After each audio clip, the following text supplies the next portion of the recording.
Everybody has a shrine story, and it's extremely positive. So there's this really rich familial history of the shrine among Bostonians. The mission is to be Catholic, and then around 2000, the year 2000, we really started to go towards social services as part of our Catholicism. And now we're doing less sacramental work, but still a lot of sacramental work, but then much more social services. And we try to do things that stir the heart.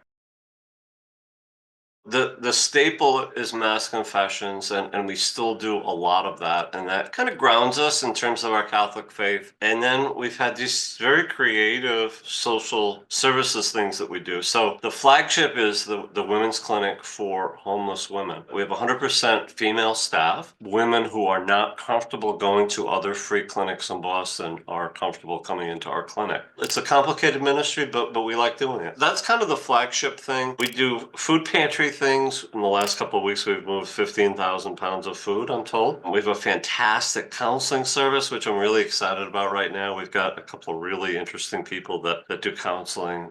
We have a Lazarus ministry, which is funeral services for homeless people. And we do the whole thing. We do music. We have a congregation that comes. There's a group of people that comes to the funeral. We had Yo-Yo Ma volunteer to play at a Lazarus. His one ask was that you not make this about Yo-Yo Ma. I don't want any publicity. I just want to come in and play, and then I want to leave. He's doing nothing to call attention to himself.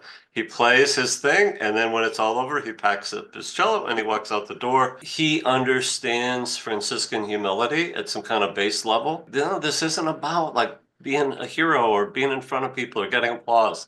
We're just trying to do something for people. I mean, that was what was very touching about it for me was like he got that at a very base level.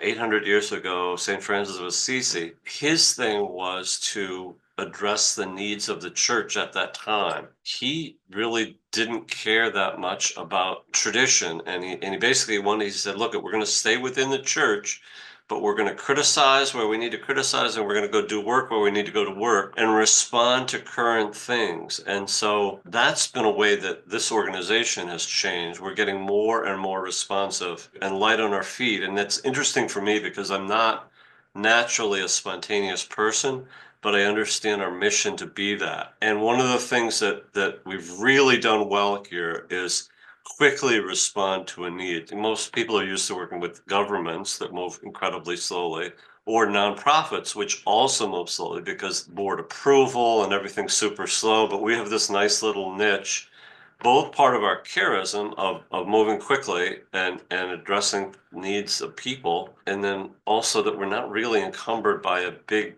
bureaucratic thing here.